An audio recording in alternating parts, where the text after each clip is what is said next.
What up, Schmoedown rockers? On my way to work.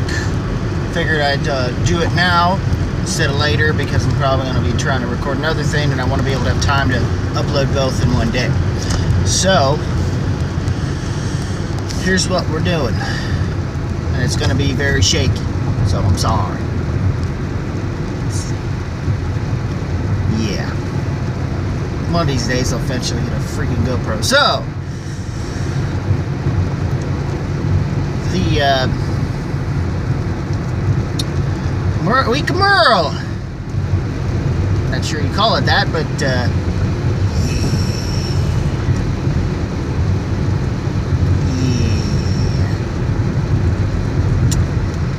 I wouldn't say that for him. I mean, we got a week where we have Murrell matches, but I wouldn't say it's more his week. It's kind of funny. We go from Janine week where we get one goes over well, the other not so much. Another week which was zippers, where it's both, where I'll go over well, and then we get the week, and of all players to have it, it had to be Dan Murrell, to have it all just go to shit.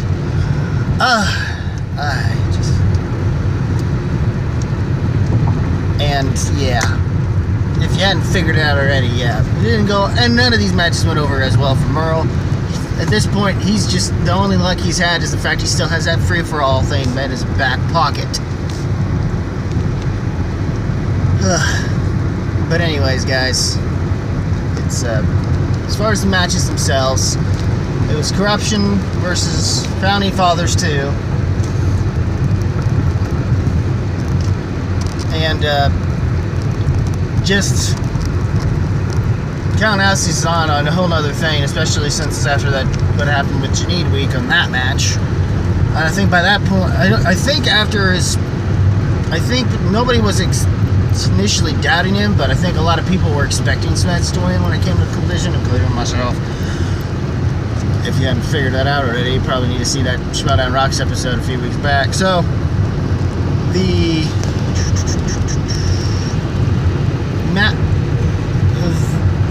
that whole ordeal. But so by the point of Janine's match, if anyone did doubt him, they were kind of stupid to do so. And apparently he's still playing on a whole nother level. I mean, I kind of do it in teams because technically singles and teams, in terms of questions, are the same type of shit.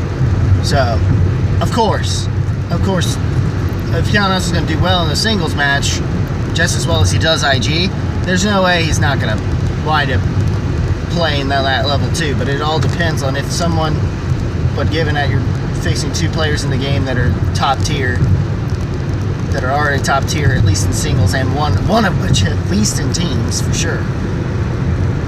But the problem with this is,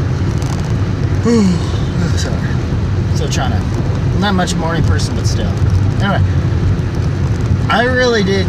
I mean, I wanted to enjoy the match a lot more, but I think by a certain point, you kind of knew Kalinowski and Korruption had Kalinowski, good chance had it in the bag, more so, especially once it gets around to they spin Bond, and they needed to have, and especially given that the round one questions, Roka was not on his game.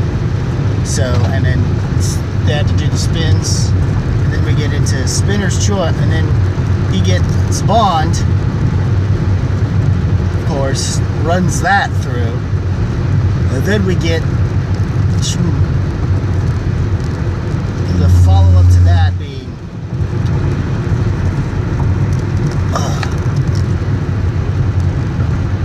whatever, just the mere luck when it comes to that wheel and spinners, and when opponents and spinners choices on the wheel for Dan. You had to do it because they had to try to make a shot and have a good enough run on the board so that they didn't have an issue. Unfortunately, and they did well enough for the most part, given the circumstances of the opponent's choice, they wound up having to go with Romance because they spun away from it. Given Romance because I had spun away from it originally. And it just didn't pan out as well. Hold on. There we go. And, yeah.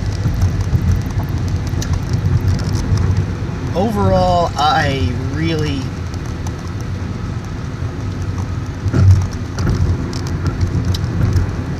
And the one thing that made it even more interesting is the fact that at the very least, the Founding Fathers put up enough of a fight in the round 3 by getting all their questions to at least force Korruption to answer their two-pointer, which is all it took to pretty much end that match. And then at least there's some controversy, but I would have liked, but despite the controversy from the last match, I preferred the results we got in that one. But this one was, I don't know what to say. Other than that, the one match that they needed a win on and didn't get, which was, unfortunately, which for them was the title match. Murrell versus Oyama. And for the most part, Murrell had it in the bag. Or at least it seemed Murrell had it in the bag. The betting round really did change things up a little bit. And more came to the round 3, the betting round, and that didn't go over so well seemed to go over so well for Oyama, but he managed to do what he needed to do in round 4 to at the very least get him back on the points that he did have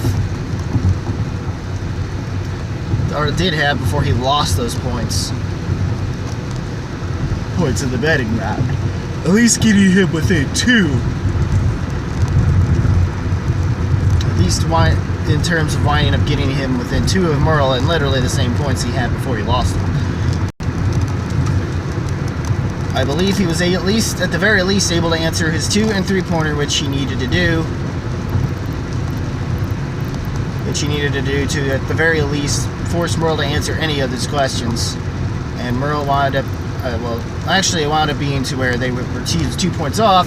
He answered Oyama gets his 2-pointer, sends it to Murrell. Murrell gets his 2-pointer, answers his 2-pointer, sends it back to Oyama. If I'm saying that right. I'm probably screwing this up entirely, but whatever. And Oyama gets his 3, sending it back to Murrell. Murrell not able to get his 3, but he's able to get his 5, that's fine. And then it was apparently a question of first man, involving the first man, and yeah, apparently he had to pull off his repeat.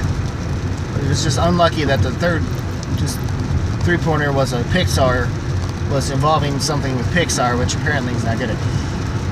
But he's gonna have to learn to start watching that. And then after that,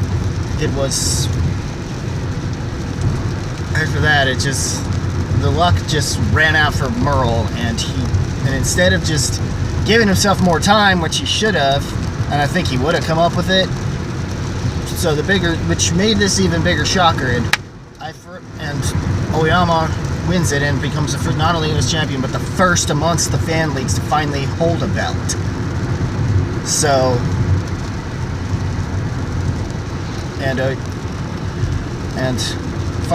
which is a good win for the dungeon, given the way things were kind of seemed to be showing for the most part for the dungeon during the collision. Things started to eventually look up post-collision. And with Zipper, or at least it seems like it will, and we have no doubt Smets will make it back, his comeback, and also the whole issue with, and then Oyama, I wasn't entirely sure because it's Dad Burrow, fan versus Dad, and fan won, and congratulations to Oyama for that. And yeah. And that's kind of all I have to say on that.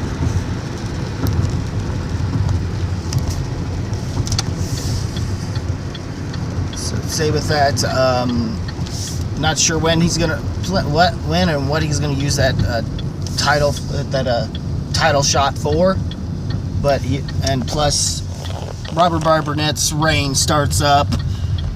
Does what he has to do in his talks with Emma and Paul. Not gonna say Paul. I mean, with Emma and Sam. And other than that, it was. I mean, now it's basically next to made rules. Finally, we get a rule book though, which is nice. Though I don't know about his special touch, but other than that, I'd say yeah. The whole thing with that was crazy. Murrell's, I mean, and the rules, especially given what he's doing for the titles, and him trying to find a way to still go on his power trip as long as he can by hiring himself to do the tournament. Other than that, fun week. So, yeah. Overall, that's it. It's keep it rock. But what did you guys think of this week's stuff? Leave a comment below. Let me know. And as always, guys, keep it random, keep it real, keep it rocking. If you smell what the movie trivia Schmoedown is cooking.